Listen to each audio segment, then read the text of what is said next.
जय गुरु.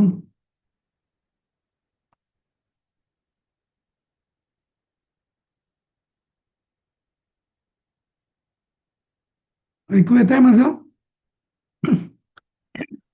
हो हो, जय गुरु. हा. जय गुरु.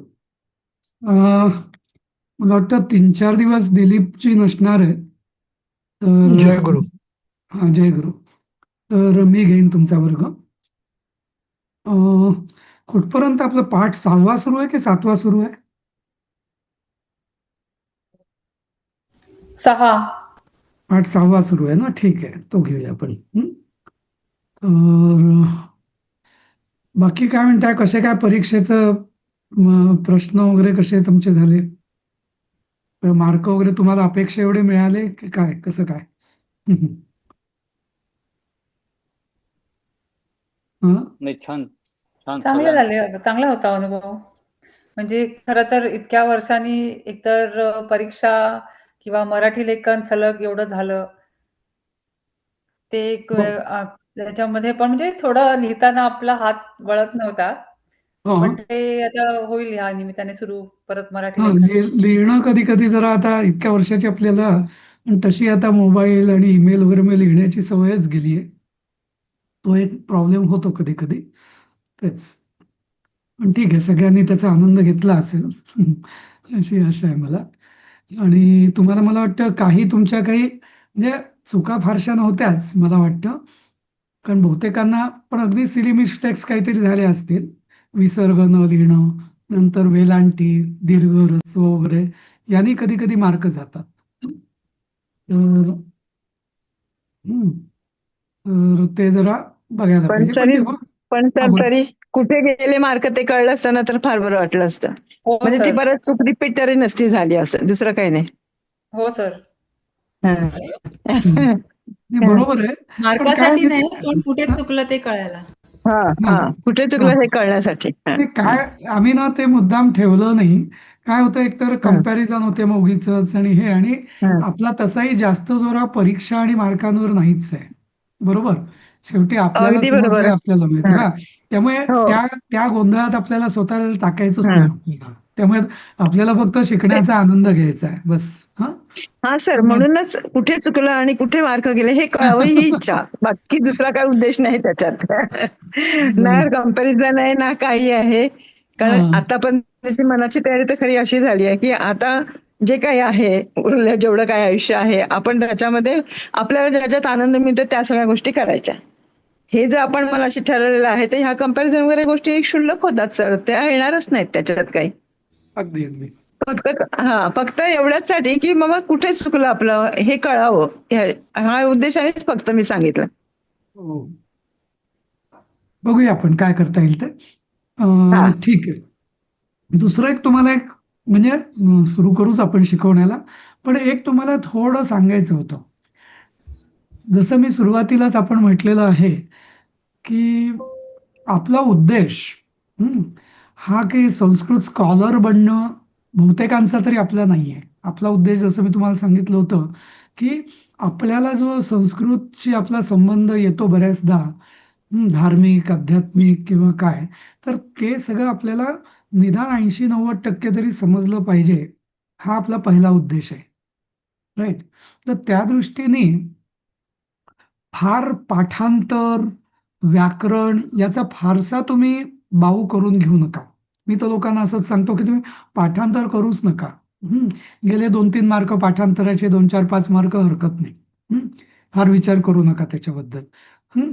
पण आणि कारण याचं असं की पूर्वी सगळं मुखोद्गत आणि पाठांतरावर भर होता, कारण साधनं अशी नव्हती. आता इंटरनेट असतं, मोबाईल असतं, शब्दरूपावली, धातुरूपावली हे सगळे संदर्भ ग्रंथ असतात. त्यामुळे आपल्याला असं काही त्याच्या वाचून पाठ नसेल तरी काही फार अडत नाही अभ्यास करताना, नाही का? त्यामुळे सध्या तुम्ही आणि विशेषतः आपल्या वयाचा विचार करता आपण म्हणजे बाकी कन्सेप्ट समजण्याचा प्रयत्न करूया. म्हणजे कसं, की शब्द विभक्ती. आता विभक्तीचा कन्सेप्ट काय आहे? एकवचन वेगळं, द्विवचन वेगळं, बहुवचन वेगळं.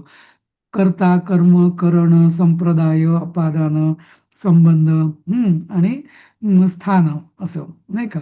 तर असे जे आहेत, तर हे लॉजिक समजून घ्यायचा प्रयत्न करा. हं? किंवा काळ, भूतकाळ, वर्तमान काळ, भविष्यकाळ वगैरे वगैरे असं. त्यात एकवचन, उत्तम पुरुष, प्रथम पुरुष वगैरे. हं? बाकी तो रूप काय असेल लक्षात राहिलं ठीक आहे आणि समजेल सवयीने ते आपल्याला आठवण राहणार असं. हं? असं. त्यामुळे जे मार्क तुमचे यांनी गेले असतील कशाने आपल्या स्मरणशक्तीमुळे त्यात फारशी चिंता करायची गरज नाही. हं? आणि पुढेही नाही, आत्ताही नाही आणि पुढेही नाही. हं? ठीक आहे. तर आपण आता अजून कोणाला काही विचारायचं असेल जनरल तर किंवा सुचवायचं असेल तर सुचवू शकता. जसं मी आज सकाळी पण सकाळच्या वर्गात पण मी होतो, तर त्यात मला एक सूचना आली, तर ती मी अंगीकारायचं ठरवलंय. त्यांनी काही जणांनी अशी सूचना केली की आम्हाला पुस्तक तुम्ही म्हणजे पाठ झाल्यानंतर त्याचं जे PDF देतं ते आधीच देत जा, म्हणजे मग आम्हाला ते जवळ आमच्या जवळ राहत जाईल, त्याच्यावर आम्ही नोट्स घेऊ शकत जाऊ. म्हटलं हरकत नाही, करूया तसं. असं काय की अजूनही तुमच्याही काही सजेशन्स असतील तर सांगा तुम्ही असं. हं? तर एक होतं सजेशन सर. असं नाही. मेसेज येतात कारण काय हां हां हॅलो. सर सजेशन असं नाही मला म्हणायचं, पण हां. मला थोडीशी कन्फ्युजन माझं आहे. ते हं. कशा करता सांगते, कारण की गीता वर्ग पण मी जाते, म्हणजे त्याच्यात पण मला गीतेचा मी अभ्यास करायचा प्रयत्न करते. तर तिथे त्या कसं आहे आपल्या ना, की तिथे आपल्या गीता तुमचे वर्गामध्ये आहात तुम्ही की नाही दुसऱ्या म्हणजे नाही सर, नाही. ते मी नंतर बघितला, तुमचा पण गीता वर्ग ओके ओके चालू आहे हां ते. नाही नाही ठीक आहे हा हां पण ठीक मी आहे हां. हा पण मी अशा करता म्हणजे माझं कन्फ्युजन असं आहे की हं. ते लोक पाणिनीप्रमाणे शिकवतात, पाणिनी व्याकरणाप्रमाणे. त्यामुळे जेव्हा आपले अनुस्वार आहेत की नाही ह्याच्यावर, तर आपण आताच्या ह्याच्यामध्ये म्हणजे आम्ही आपल्या ह्या क्लासमध्ये जेवढं काही शिकलोय ना, तेवढं हं. प्रत्येक वेळा आपण उच्चाराचा मच केला आहे. तर हं. तसं पाणिनीमध्ये दाखवत नाही ना, म्हणून मला हे विचारायचं आहे की आपण कोणत्या प्रकाराने व्याकरण शिकतो असं. हं. तर एक तुम्हाला सांगतो, हा आपण सगळेच हा पाणिनीप्रमाणेच शिकतो. ओके. हा पाणिनीनी हा स्पष्ट म्हटलेलं आहे की ते जे हम्म, अनुस्वाराचे नियम आहेत ना, ते हा शब्दांच्या मधल्यासाठी आहेत. अच्छा, हा मध्ये जर अनुस्वार असेल तर. तर हा शब्दानंतर जो अनुस्वार येतो तो पाणिनी हा ऑप्शन देतो की तुम्ही कसंही म्हणू शकता, दोन्ही पद्धतीने म्हणू शकता. एकतर म सुद्धा म्हणू ओके. शकता. हा हा त्यामुळे हा ते पाणिनीनी करतात आणि आपण दुसऱ्याने करतो असं अजिबात नाहीये. हा तेच, म्हणजे मला त्याच्यामुळे असं वाटत होतं हा, की नाही असं नाही काही नाही. आहे का, म्हणूनच नाही, विचारलं मी कारण ते. हा सगळं ठीक आहे, संस्कृत चालेल. सगळे जगातले सगळे श्लोक पाणिनीप्रमाणेच शिकतात. ओके. हा ओके ओके. हा हा त्यामुळे एक तर पाणिनीप्रमाणे शिकतील किंवा चुकीचं शिकतील. मी हा. तुम्हाला अगदी पहिल्या वर्गातच बघा क्लिअर केलं होतं की हो हो उच्चारणाच्या दोन पद्धती आहेत. एक हा हा आणि त्यात अनुस्वार हा शब्दानंतरही तो नियम लावतात कोणी कोणी, कोणी कोणी हा लावत नाहीत. आता हा उत्तरेकडचे जे मोठमोठे विद्वान आहेत ना, हं, हा त्या पुष्पा म्हणून आहेत आणि बऱ्याच बरेच जण आहेत म्हणजे. हं, आता हम्म, आता तुम्ही स्वतःच सांगा. आता तुम्ही हम्म. आपण लहानपणापासून तुम्ही मनोजवम मारुत तुल्य वेगम म्हटलेलं आहे बरोबर. Yes sir. हो हा हो तर तुम्ही आपण असंच म्हटलेलं आहे ना, बहुतेकांनी माझ्या अंदाज आहे हो मनोजवम हो. मारुत तुल्य वेगम. वेगम म्हटलं आपण. जितेंद्रियम जितेंद्रियम जितेंद्रियम. बुद्धिमताम मताम वरिष्ठम. येस सगळ्यांनी येस. म्हणूनच केलेलं आहे लहानपणी हो बरोबर. हो सर, हो सर, हा हो सर. तेव्हा आपल्या डोक्यात असं हा काय होतं काय हे पाणिनी आहे आणि हा अपाणिनी आहे नाही. हा नाही हा सर, ते कसं ना, ते ऍक्च्युली कसं झालं माहितीये का सुरू, की ते गीतेच्या ह्याच्यात गेले होते आणि हे सप्तशतीचं. तर मग त्यामुळे मला तिथे हे गोष्टी कळल्या की त्यांनी आम्हाला व्याकरणाचे असे नियम दिले होते आणि त्याच्यामध्ये असं क ख ग असं आलं तर कसं नाही नाही तुमचा नाही, तेच ग तेच सांगतो उच्चारायला मी. पाहिजे ते जे वगैरे ते असं. ते जे ते जे नियम आहेत ना, ते हा हा नियम हा शब्दांच्या मध्ये जर अनुस्वार आला तर आवश्यक आहेत. हा ओके आणि ओके. हा आणि शब्दांच्या हा शेवटी जर अनुस्वार आला तर ऑप्शनल आहे. हा असं आहे. Okay okay sir. हा ओके. त्याच्यावरचा एक ओव्हररायडिंग नियम आहे. तो बऱ्याच जणांना माहिती नाही. हा अच्छा. हा समजलं? हा ओके त्यामुळे चालेल. त्यात तुम्ही गोंधळ करूच नका काही. आपणही बरं बरं. पाणिनीप्रमाणेच आहोत. सगळेच ओके पाणिनी म्हणजे जे जे बरोबर बोलणार आहेत ते सगळं म्हणजे पाणिनीचंच आहे. पाणिनीशिवाय काही नाहीच आहे. अच्छा. असं. हा ओके त्यामुळे सर. हा आता आणि मग मी म्हणूनच ओके. त्यांना लोकांना सांगितलं होतं की ज्याला जसं म्हणजे या दोन दोन्ही परंपरा आहेत, दोन्ही बरोबर आहेत. तुम्हाला जसे गुरुजींनी शिकवलं असेल तुमच्या तसं तुम्ही म्हणा. असं मी हा म्हणजे आपलं म्हणणं मी दुसऱ्यांवरती लादत पण नाही आणि हा दोन्ही मार्गाने मी शिकवतो असंही. Okay sir. Okay okay. Sorry for disturbance sir. तर नाही नाही ठीक आहे ठीक तर आहे. पीडीएफ पण पाठवत जा, कारण की त्याच्यात हिंदी आणि इंग्रजी पण असतं आणि अक्षर पण मोठं राहतं ना, हा म्हणून. नाही तर तेच मी विचार केलाय तर आता पाठ 6 पाठ 7चे आम्ही PDF पाठवत जाऊ. एखाद्या वेळेस त्या एखाद दोन वेळा त्रुटी किंवा चुका असतात तर त्या तुम्ही तिथल्या तिथे दुरुस्त करून घेऊ शकता. असं ठीक आहे. सर एक अं, मदत हवी होती. बोला ना. अं, सराव करण्याकरता घरी विभक्तीचा वगैरे हम्म, जुने प्रश्न पत्रिकाच्या जर कॉपीज मिळाल्या आम्हाला, टाकल्या सॉफ्ट कॉपी जर टाकली ग्रुपवरती किंवा हम्म. कुठे, तर आम्हाला सराव करायला सोयीचं जाईल असं वाटतं. चालेल देईन मी. शक्यतो मी परीक्षा म्हणजे मी लोकांना सांगतो की तुम्ही पुस्तक वाचा. परीक्षा ही आपली एक आहे म्हणजे पण त्यामुळे आता आपली परीक्षा जर 15 ते 20 मेच्या सुमारास असेल ना तर साधारण एक 10 दिवस आधी 5-1 तारखेच्या सुमाराला आपण पेपर देऊ. हां बरं बरं, काय हरकत नाही. हां ठीक तसं. आहे ठीक आहे. सर ह्या परीक्षेसाठी किती पाठ आहेत? हे सगळे आता प्रारंभचे मला वाटतं 12 पाठ आहेत हे एकूण. अच्छा. होय. आणि आधीचा म्हणजे म्हणजे पुढे बाळबोधचं त्याच्यामध्ये ऍड होणार का? म्हणजे तसं नाही शाळेत नाही असतं तसं का? बालबोधचं काही ऍड होणार नाही पण असं आहे की बालबोधचे भाषा हा विषय असा आहे की बालबोधचे जे नियम आहेत ते पुढे कंटिन्यूडच आहेत ना आपले. म्हणजे ज्याने प्रारंभ केलं त्याला बालबोध येणारच नाही का. तर बालबोध तुमचं पक्क नसेल तर तुम्हाला प्रारंभ येणारच नाही नाही का. त्यामुळे आणि म्हणजे परत तो पण रेफरन्स घ्यावा लागेल असं त्या दृष्टीने विचारते मी, नाही नाही की नाही तुम्हाला आतापर्यंत बाळबोधचं पण थोडं बघावं लागेल परत. नाही नाही आता कसं आहे बालबोध म्हणजे लहान बोलतं 2 वर्षाचं मूल्य बोलतं ते बालबोध 3 वर्षाचे मूल्य बोलतं ते प्रारंभ असं समजा तुम्ही. हा त्यामुळे फार काही फरक नाहीये त्याच्यात आणि आता आपण ते जे कन्सेप्ट बालबोधमध्ये शिकलो त्याच्यावरतीच आपण पुढचं बिल्ड करतोय असं.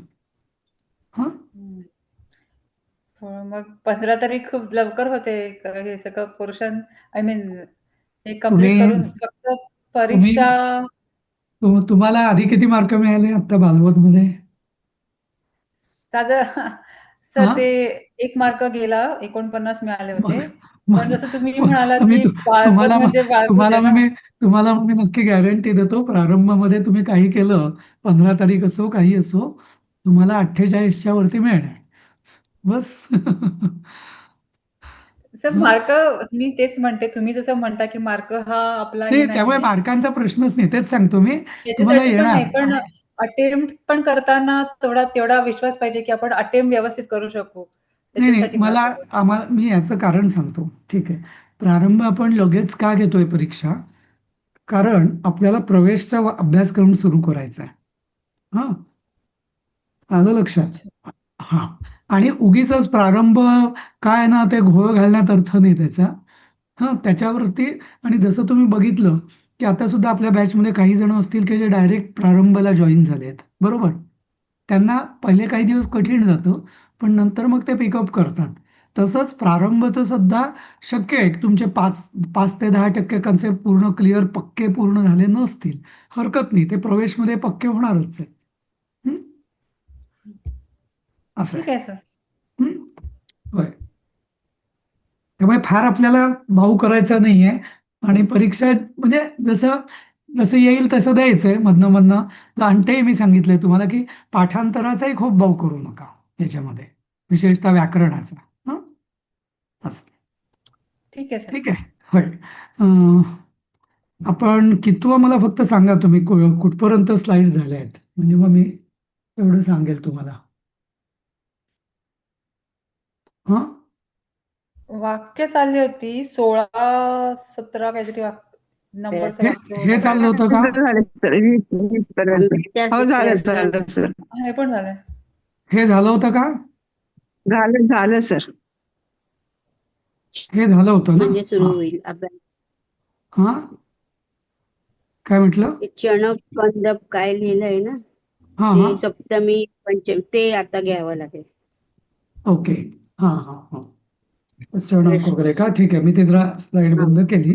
बघतो मी ते, पण ते असं सगळंच का दाखवतो तर मला कळत नव्हतं, म्हणून जरा हा याच मला वाटतं हे गेलेलं आहे, म्हणजे स्क्रीन अं, गेलाय का? नाही नाही, स्क्रीन पण गेलाय आणि हा. तुमचं काय ते मला पीपीटी मध्ये ते एक मोड येतो ना, स्लाइड मोड, तर तो ठीक आहे. तर हे झालेलं आहे का तुमचं भोजन? हो झालंय. ही वाक्य झाली आहेत? आता स्क्रीन आला. हो, पण ही वाक्य झाली आहेत का? पंचमी आणि सप्तमी झाले झाले. एकवचन बहुवचन सांगितलं. हो झाली. ही झाली हो. आहेत. हे सगळं झालंय हो सर. बरोबर. हा, हम्म. हे शब्द हा झाले हे आहेत, झालं. हो, शब्द पण वाचले होते काल. वाचले हा होते. म्हणजे हा हेच सुरू येणंपर्यंत. झालं. मग हा, हे हे चालू होतं. हे आणि झालं होतं. कोड्याचं चालू. ते पण झालंय. हा श्लोक काहीतरी, हा श्लोक दाखवला होता, पाठवला होता त्यांनी. याचं कळलं ना काय कसं, म्हणजे कोडं टाईप आहे, कळलं ना तुम्हाला की हा. पहिल्या 3 याच्यात प्रश्न आहेत आणि तिन्ही यांचं उत्तर हे 4थ्या चरणात आहेत, असं हे गंमत आहे जरा. समजलं? नाही, हे जयंत नाही कस्य कळलं. वै हो. सुतः चा कसा संबंध आहे नाही समजलं. ओके. आता पहिला प्रश्न आहे, भोजनांते च किम पथ्यम. पथ्यम म्हणजे काय? हितकर किंवा आरोग्यदायक. तर शेवटी हितकारक, जेवणाच्या शेवटी काय हितकारक असतं? तर ताक. असं आपल्या आयुर्वेदात म्हटलं जातं की ताक पिणं हे आयुर्वेदात जेवणाच्या शेवटी ताक पिणं हे आरोग्यदायक असतं. जयंत हा कस्य वै सुतः. जयंत हा कोणाचा मुलगा? तर असं म्हटलं जातं इंद्राचा मुलगा जयंत. इंद्राच्या मुलाचं नाव जयंत होतं. आता कथम कथम म्हणजे विष्णुपदम प्रोक्तम. विष्णुपद म्हणजे साक्षात भगवान विष्णूचे चरण हे कसे आहेत? तर त्याचं उत्तर आहे दुर्लभम. तर आता याचं पहिल्याचं उत्तर आहे तक्रम. हा, भोजनांतेच किम पथ्यम तक्रम. जयंत हा कस्य वै सुतः? शक्रस्य. शक्र म्हणजे इंद्र. शक्रस्य म्हणजे इंद्राचा. आणि कथम विष्णुपदम प्रोक्तम. विष्णुपद कसं आहे? तर दुर्लभ आहे. मग या तिन्ही याचं उत्तर असं होईल तक्रम शक्रस्य दुर्लभम. मग याचा एक अर्थ काय वेगळा होतो की इंद्राला, म्हणजे शक्रस्य म्हणजे इंद्राला ताक दुर्लभ आहे, असं हे गमतीशीर वाक्य तयार झालं. समजलं? आता वाजता एक इंद्र तर सगळ्या देवांचा राजा, त्याला काय ताक दुर्लभ असेल का? नाही. पण हे असं कवी कल्पनेनुसार त्यांनी काव्यरचना केली की पहिल्या 3 चरणांचं उत्तर हे 4थ्या चरणात दिलं एक एक शब्दामध्ये, आणि त्याचं एक चरण तयार केला आणि त्याचा एक अर्थ जो आहे तो एक नवीन एक गमतीशीर बनला. काय बनला? इंद्राला ताक दुर्लभ आहे, असं. समजलं? अं, तिसऱ्या वाक्याचं नाही कळलं. कथम विष्णू पदम प्रोक्तम हा त्याचं दुर्लभम कसं झालं? हा. तर विष्णुपद म्हणजे काय? भगवान विष्णूंचे चरण. तर भगवान विष्णूंचे चरण कोणालाही मिळतात का? नाही. जो चांगली भक्ती करतो, मोठमोठे भक्त संत, त्यांनाच भगवंतांच्या चरणाचा आश्रय मिळतो, नाही का? त्यामुळे ते दुर्लभ आहेत. नाही का? बाकी बाकी कोणाचे ओके. चरण कसे येता येता मिळतात, पण साक्षात भगवंताचे चरण हे कोणालाही मिळतील का? नाही. जन्मोजन्मीचं ज्यांनी पुण्य उपासना केलेली आहे, भक्ती केलेली आहे, नाही का, त्यालाच ते भगवंताचे चरण प्राप्त होतात, चरणांचा आश्रय प्राप्त होतो. विष्णुपदम म्हणजे विष्णूचे चरण. हा, तर ते दुर्लभ आहेत ना. असे रस्त्यावर पडलेले आहेत का? नाही, दुर्लभ आहेत. म्हणून मग त्याचं उत्तर येतं दुर्लभम. कथम म्हणजे कसं. हा, विष्णुपदम प्रोक्तम. विष्णुपद कसे म्हटलेले आहेत, कसे आहेत? तर दुर्लभ आहे, असं. समजलं? तर माझं आता ओके. लक्षात आलं सर. माझ्या आता हा. लक्षात आलं, म्हणजे तुम्ही बोलता बोलता तर ते बरोबर आहे का तेवढं मला सांगा. कारण की म्हणजे जेव्हा हे वाचलंय ना तेव्हापासून असं की 3 वाक्यांचा एकमेकांशी काय संबंध आहे असा हा. जो प्रश्न मनात होता त्याचं उत्तर मला आता कळलंय असं मला वाटतंय. ते बरोबर आहे का तेवढं बघा. कारण की पहिला प्रश्न भोजनांतेच किम पथ्यम, त्याचं उत्तर तक्रम. बरोबर. जयंतस्य कस्य वै सुतः, त्याचं उत्तर शक्रस्य आहे. हा शक्र म्हणजे आणि इंद्राचा. कथम हा विष्णुपदम प्रोक्तम, हा त्याचं उत्तर दुर्लभम आहे. तर बरोबर. असं हे करेक्ट संबंध लागेल का त्याचा? हो, अगदी बरोबर. अगदी तसाच संबंध येतो. हो, हा. तसाच संबंध आहे. आणि पण याची गंमत काय आहे की ते जे चौथं वाक्य आहे, पहिल्या 3 वाक्यांचं जर आपल्याला माहिती नसेल रेफरन्स, तर त्या चौथ्या वाक्याचा अर्थ काय होतो सांगा, कोण सांगेल? ते, चक्र. इंद्राला ताक मिळत नाही. ताक दुर्लभ हा, आहे. हा. इंद्राचे ताक दुर्लभ म्हणजे दुर्लभ आहे. मिळत नाही. हा, असं हा. म्हणजे इंद्राला ताक दुर्लभ किंवा इंद्राचे ताक दुर्लभ असं. आता वास्तविक ताक तर साधी गोष्ट आहे, ती इंद्राला काय दुर्लभ असणार, पण या काव्य रचनेमध्ये ते अशी गमतीशीर अर्थ तयार होतो. तर पूर्वी संस्कृत भाषा जी आहे तरी अशी खूप समृद्ध आहे काव्य विशेषतः. आणि संस्कृतमध्ये तुम्हाला माहिती आहे की 90% जी भाषा आहे ही काव्यात्मक आहे संस्कृत, साधारणतः. तर आणि या काव्यामध्ये लोकांनी असे खूप म्हणजे खूप गमतीशीर, विनोदी, वेगवेगळ्या रसांचे यमक, अलंकार, वृत्त असे खूप रचना केलेल्या आहेत. तर ही एक अर्थाच्या दृष्टीने एक गमतीशीर रचना आहे. अर्थाच्या दृष्टीने की चौथ्या चरणाचा वेगळं काढून वाचलं तर त्याचा अर्थ एकदमच वेगळा होतो असं. पूर्वी ना अशी कोडी असायची की म्हणजे पूर्वी म्हणजे राजे दरबारांमध्ये वगैरे, तर कोणीतरी पंडित यायचा, तो विचारायचा की तक्रम शक्रस्य दुर्लभम असं त्यांनी म्हटलं, तर याचं कोडं हे सोडवा बघू. तर मग कोणीतरी कवी उठून उत्तर द्यायचा, हा, की भोजनांते च किं पथ्यम जयंता कस्य वै सुतः कथम विष्णुपदम प्रोक्तम तक्रम शक्रस्य दुर्लभम. अशा रीतीने कोडं त्यांनी सोडवलं असं. लहानपणी आपण कोडी खेळायचो ना, तसला हा प्रकार. इथे समजलं? हा, काय म्हणताय? सत्यम नाही, शुक्रस्य आहे ना. शुक्र नाही, शक्र. शक्र. हा, शक्र म्हणजे शक्रस्य इंद्र. आहे. हा, शक्रम हा हा. इंद्राचं दुसरं नाव शक्रपण. नाही, तिथे षष्टी विभक्ती आहे तिथे दिलेली आहे. हो हो, शक्र षष्टी. दिलं ते पाहिजे का तिथे? इंद्राचे ताक दुर्लभ. खरं ते इंद्राला नको, इंद्राचे ताक दुर्लभ असं पाहिजे. बरोबर आहे तुमचं. हा हा, इंद्राचे पण ताक दुर्लभ. याच्यामध्ये मग पथ्यम आणि प्रोक्तमला हलंत म येईल का? अनुस्वार घातलाय म्हणून विचारलं. नाही, कारण ते वाक्य ना फार त्याविषयी फार विचार करायचा नाही आपण. ते जे सगळे ओके. नियम आहेत ना, ते अनुस्वार आणि हे त्याचं काही फार हार्ड अँड फास्ट नाहीये त्याचं. हा, आणि बऱ्याचदा असं असतं वाक्यामध्ये, सी, आता तुम्ही विचारलंच म्हणून सांगतो, संस्कृतमध्ये असा नियम आहे, वाक्य पूर्ण झालं की म लागतं. आता इथं म्हणजे ते पथ्यम प्रोक्तम इथं अनुस्वार आहे, त्याचा अर्थ ते वाक्य पूर्ण झालेलंच नाही असं. तो श्लोक आहे तो पूर्ण कधी झाला, तक्रम शक्रस्य दुर्लभम म्हणून म मध्ये तो हलंत आला असं. हा हा, ओके. हा, ठीक आहे. समजलं ना? हे गंमत आहे म्हणून असं. म्हणजे काय आहे की हा अभ्यासक्रम हा असा केलेला आहे की संस्कृतच्या भाषेतल्या वेगवेगळ्या प्रकारांची तुम्हाला तोंड ओळख व्हावी म्हणून हा एक म्हणजे ही काव्यरचना इथे दाखवलेली आहे. म्हणजे याची गंमत तुम्हाला कळावी म्हणून, बाकी काही नाही. हं? ठीक आहे, आता पुढे हो. जाऊया आपण.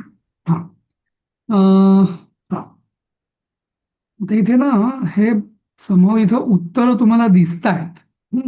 खरं ती अपेक्षा अशी होती की तुम्हाला दिसायला नको होते आणि आपण ती चर्चा केली असती. तर पण इथं ते आलेलं आहे शब्द, पण तुम्ही ते शक्यतो न बघता बघा. म्हणजे इथे आता वाक्य आहे, सांगतो मी. डाळी बरोबर ओदनम भक्षयामी. तर डाळी बरोबर, तर हे कसं करायचं? तुम्हाला डाळ या शब्दाचा अर्थ, डाळ या शब्दाला काय म्हणतात शिकलात तुम्ही या सुपम. पाठा? सुपम. सूप हा, सूप. आता डाळी बरोबर ही का शब्दरचना आपण कशी करायची? कशाच्याही सह कशाच्याही बरोबर असेल तर ती विभक्ती कुठली लागते? तृतीया. तृतीया. तृतीया. तीन. हा, तर सुपेन साकम, साकम सह याला नेहमी तृतीया लागते. हम्म. सुपेन साकम ओदनम भक्षयामी. समजलं? तर इथं डाळी बरोबर ओदनम भक्ष्यामी आधीच आहे वाक्य, पण डाळी बरोबर म्हणायचं असेल तर आपण कसं म्हणणार? सुपेन साकम किंवा सुपेन सह असं म्हटलं तरी चालेल. साकम आणि सह दोन्हीचा अर्थ एकच. हं? समजलं? एक मिनिट, हो सर. एक 15-20 मिनिटांनी करतोय का क्लासमध्ये मी.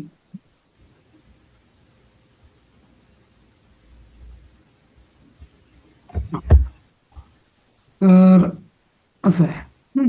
आता दुसरं, भाकरी बरोबर सूपम भक्षयती. हा, एक मिनिट. हा, मी एका वर्गामध्ये आहे, एक 15-20 मिनिटांनी करतो फोन. हं? हो.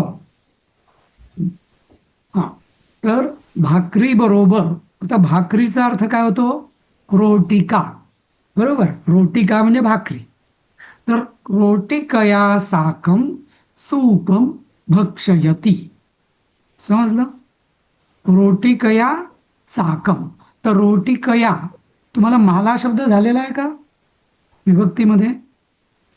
हो. हा, तर मालया, जसं मालया होतं आकारांत स्त्रीलिंगी. बरोबर, रोटिका, तर मालासारखा रोटिका हा शब्द चालतो. तर रोटिकया साकम सूपम भक्षयती. समजलं? हा, तर साकम या शब्दाला नेहमी तृतीयेची अपेक्षा असते. समजलं? तर त्यामुळे साकम किंवा सह हे असेल तर तृतीया. मग सुपेन साकम किंवा रोटिकया साकम, हा, असं, किंवा सह म्हटलं तरी चालेल, दोन्हीचा अर्थ एकच होतो. करपट्टिका म्हटलं तर हा? करपट्टिका, करपट्टिका म्हणजे भाकरी करपट्टिका, ना. हा, करपट्टिकया सह पण चालेल. करपट्टिकया म्हणजे काय आपण म्हणतो? भाकरी, नाही का? म्हणजे हातावरची जी तो भाकरी पण असते ना. मानाप्रमाणेच चालतो का शब्द? हा. हो, कारण करपट्टिका आकारांत हा. स्त्रीलिंगी आहे. संस्कृतमध्ये ना एक गंमत आहे बघा. पुल्लिंगी पुल्लिंगी 35% म्हणजे पुल्लिंगी शब्द जे आहेत त्यातले 80% शब्द, 70% म्हणा पाहिजे तर 70 ते 80% शब्द हे अकारांत आहे. म्हणजे देव, राम, शंकर वगैरे वगैरे. आणि उरलेले 25% आहेत ते उकारांत आहे. हा, आणि स्त्रीलिंगी बहुतेक सगळे, आता तुमच्या सगळ्यांची नावं बघा तुम्ही, एकतर जास्त 60 ते 70% स्त्रियांची नावं ही आकारांत असतात. आणि ते उरले 25% असतात ते ईकारांत असतात, 25-30%. त्यामुळे एकदम सोपं आहे की अकारांत आणि उकारांत हे जास्त करून पुल्लिंगी, आकारांत आणि ईकारांत हे जास्त करून स्त्रीलिंग. हा, त्यामुळे रोटिका, करपट्टिका, माला, तुमच्या आता इथे नावं बघूया काय काय आहेत. अश्विनी, जयमाला, निलिमा, पद्मजा, राधिका, बघा, नाही का? आणि तेच जेंट्स बघा कोण आहेत? राजेंद्र, रवींद्र, दिलीप, असे सगळे, नाही का? हे सगळे पुल्लिंगी आहेत. हा, सगळ्यांची तुम्ही बघा नावं, एकतर मुलींची, स्त्रियांची इकारांत तरी असतील किंवा आकारांत तरी असतील बहुधा. विद्या, नाही का? वेदश्री, सुनंदा, असं, हो ना? त्यामुळे सोपं आहे, लक्षात ठेवायला. ठीक आहे. तर आता पुढचा शब्द आहे मिरचीचा. मिरचीचा याचा आपल्याला करायचंय. वर्ण हरित रक्त च भवती. तर मिरचीचा, मिरचीला काय म्हणतो आपण संस्कृतमध्ये? मरीच. मरीच. मरीच, हा. आता मरीच, आता मरीच हा जो आहे ना, तर हे याचं लिंग तुम्हाला दिलं असेल बघा इथं. तर जे तुम्ही म्हणाल की संस्कृतमध्ये, जे हिंदीमध्ये आपल्या दिले आहेत का शब्द तुम्हाला? हा, ते बघा मरीचम. तर हे मरीचम जे आहे ना, हे नपुसकलिंगी आहे. आर्द्रकम, जीरकम, आलुकम, मरीचम, असं हे सगळं, लशुनम, हे सगळे स्त्रीलिंग, सॉरी, नपुसकलिंगी आहे. आणि नपुसकलिंगी शब्दांची हे असते की ते प्रथम आणि द्वितीय सोडलं तर त्याचं सगळं बाकी त्याची जी रूपं असतात ती पुल्लिंगी प्रमाणेच असतात. मग मरीचम हे रामसारखंच चालेल, रामस्य, कसं मरीचस्य. मग मिरचीचा म्हणजे काय, मरीचस्य वर्णः हरितः रक्तः च भवति. समजलं? हा, मिरचीचा एक म्हणजे बहुतेक 90% संस्कृत शब्दांची लिंग, 90 ते 95% म्हणता येईल, लिंग मराठी आणि संस्कृतची एकच असतात. पण काही काही हे अपवाद आहेत की मिरची वगैरे असते. हा, सर मरीचस्य म्हणजे इथे वरती जे मिनिंग दिलं ते ब्लॅक पेपर दिलंय, तर ते हिरवी मिरची की ब्लॅक पेपर इथे समजायचं? ऍक्च्युली ना, मिरची ही खरी भारतीय नाहीच आहे. भारतीय मिरी हा मूळ शब्द, म्हणजे जुन्या याच्यामध्ये मिरी हेच तिखटासाठी मिरीच वापरायचे. आणि जेव्हा परदेशातून 400 वर्षापूर्वी जेव्हा मिरची आली, तेव्हा त्याला ती मिरीसारखी चव लागणारी तिखट म्हणून त्याला मिरची असं म्हणायला लागलं. आणि ती अशी लांब सडक दिसते म्हणून ती स्त्रीलिंगी झाली. पण नाही तर ते मिर मिर म्हणतो ना आपण, हा, ते मिर, हा, तर ते मरीच म्हणजे मिर असं. हा, त्यामुळे संस्कृतमध्ये ती म्हणजे मिरची जरी आपल्यामध्ये स्त्रीलिंगी झाली मराठीत, कारण ती लॉंग अँड स्लेंडर अशी असल्यामुळे, तरी ती संस्कृतमध्ये त्याच्या दृष्टीने ते मरीच म्हणजे ब्लॅक पेपर ज्याला आपण म्हणतो ते. कारण जुन्याच्या आपल्या मध्ये मिरची ही नव्हतीच जुन्या ग्रंथांमध्ये किंवा हे. मिरच म्हणजे मरीच म्हणजे मिर असं. ठीक आहे. सर, आता हे 6 वाक्य बरोबर सगळं म्हणजे विभक्तीप्रमाणे पण आणि त्याचं शब्दशः भाषांतर केलं ना तरी पण बरोबर येतं. पण मागे आम्ही एक उदाहरण बघितलेली काही, त्याच्यामध्ये ते कन्फ्युजन होत आहे रंगाचं आणखीन नामाचं.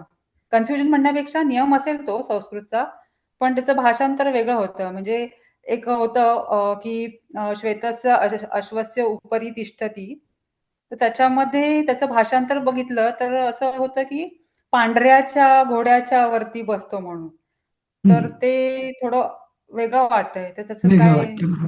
तर त्याचं आता, म्हणजे हा, इतरांनी समजलं. सांगितलेलं पण ते डोक्यातून जात नाही. हा, ठीक आहे. नाही, सांगतो मी तुम्हाला याचं काय आहे. की संस्कृत ही भाषा आहे ना, याच्या भाषेमध्ये ही खूप नियमबद्ध आहे. आणि म्हणूनच बऱ्याचदा म्हणतात की ही कॉम्प्युटरला योग्य आहे. कारण का, की नियमानुसार चालणारी असल्यामुळे तिला आणि हे सगळे पाणिनी, आता आपण बोलत होतो तसं पाणिनीने हे सगळे त्याचे जे नियम आहेत ते सूत्रबद्ध केलेले आहेत. आता अर्थाचा अनर्थ होऊ नये किंवा चुकीचा अर्थ लागू नये, हा, म्हणून संस्कृतमध्ये असा एक नियम आहे की जे कुठलं विशेषण असेल, ज्याला आपण ऍडजेक्टिव्ह म्हणतो, विशेषण, हा, त्याची विभक्ती ही विशेष्यानुसार, म्हणजे ज्या शब्दाचं ते ऍडजेक्टिव्ह आहे त्याच्यानुसारच चालली पाहिजे. म्हणजे ते शब्द मागे पुढे जरी झाले ना तरी आपण ते ऍडजेक्टिव्ह कशाचं आहे हे आपण लगेच शोधू शकतो. समजलं? आता तुम्ही जे उदाहरण दिलं की श्वेतस्य अश्वस्य उपरी तिष्ठती, हे वाक्य दिलं तुम्ही, बरोबर? इथं, हा, आता इथं बघा, हे सरळ म्हणायला सोपं आहे. पण मी जर असं म्हटलं की अश्वस्य उपरी तिष्ठती श्वेतः, नुसतं श्वेतः म्हटलं आपण, अर्थ काय होईल? याचा अर्थ काय होईल माहितीये? श्वेतः अश्वस्य उपरि तिष्ठती. याचा अर्थ असा होतो की कोणीतरी पांढरी व्यक्ती घोड्यावरती बसते, घोड्याच्या वरती बसते. समजलं? किती फरक पडला? समजलं? पण आपल्याला काय म्हणायचं होतं की कोणीतरी व्यक्ती आहे, ती महत्वाची नाहीये, पण ती पांढऱ्या घोड्यावरती बसते. हा, पण अर्थ जर मी आता शब्दांचा जर क्रम असाच ठेवला, श्वेतस्य अश्वस्य उपरि तिष्ठती, तर आपण अंदाज म्हणजे मग आपण लावतो अर्थ किंवा अश्वस्यचं विशेषण श्वेतस्य, म्हणजे श्वेता मराठीमध्ये पांढऱ्या घोड्यावर तो बसतो असं म्हणून आपण लावू शकतो. पण तुम्ही कल्पना करा की मराठीत जर मी असं वाक्य केलं की घोड्यावर तो पांढरा बसतो, तर याचा अर्थ काय होईल? तो हा पांढरा आहे, कोणीतरी तो पांढरा आहे आणि तो पांढरा घोड्यावर बसतो असा त्याचा अर्थ. पण संस्कृतमध्ये शब्दांचा क्रम उलट सुलट झाला तरी अर्थात फरक पडत नाही, ते याच्यामुळे.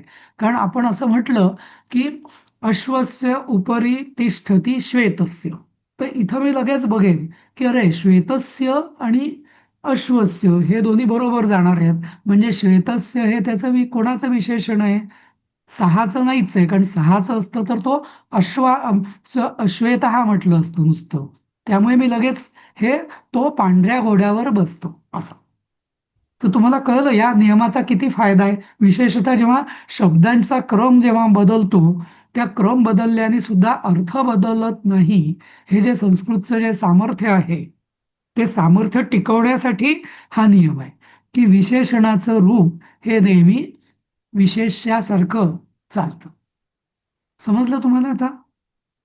हो, तसं पण म्हणजे कंपॅरिझन केलं ना, की परत परत वेगळं वेगळं हे वाटत जातं. आता हे पण आहे. आता वर्ण हे पण मिरचीचं विशेषण झालं ना?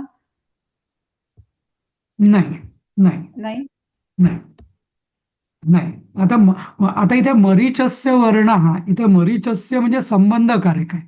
कशाचा वर्ण किंवा कोणाचा वर्ण, कशाचा वर्ण? तर मिरचीचा वर्ण. तो वर्ण हा इथं कर्ता आहे. वर्ण हा भवती हे वाक्य आहे. समजली? त्यामुळे वर्ण हा हरित हा रक्त यांचा एकमेकांशी संबंध आहे. एक नेहमी लक्षात घ्या, ज्यांच्या विभक्ती सारख्या असतात ना, ते वाक्य ते नेहमी एकमेकांशी संबंधित असतात. हरित रक्त वर्ण हे एकमेकांशी संबंधित आहे, कारण सगळे प्रथम आहेत. मग इथे हरितः रक्तः विशेषण झालं का? ऍक्च्युली काय माहितीये इथं म्हणजे तसं विशेषण नाही म्हणतायत. हा वर्ण हिरवा किंवा लाल असतो, तर इथे म्हणजे तसं म्हटलं तर ते विशेषण आहे पण आणि नाही पण.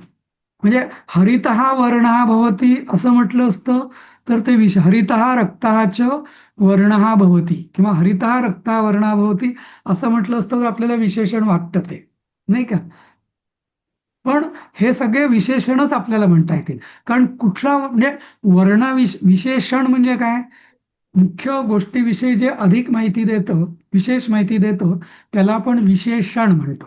तर वर्ण हा रंग झाला, तर रंगाविषयी जास्तीची माहिती काय आहे? हिरवा आहे, लाल आहे. त्यामुळे हिरवा आणि लाल तो या दृष्टीने आता इथं विशेषण झालं असं. समजलं? कुठलाही शब्द विशेषण म्हणजे शेवटी काय की त्या विशिष्ट शब्दाविषयी किंवा विशेष्याविषयी जे अधिक माहिती देतं त्याला आपण विशेषण म्हणतो. तर वर्णा भवती, तर वर्णा कसा वर्ण येतो? हिरवा आणि लाल असा. त्यामुळे इथे ते विशेषण आहे.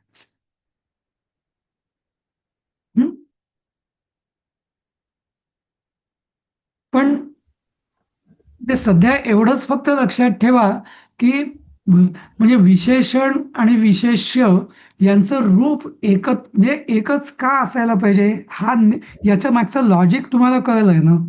जसं मी सांगितलं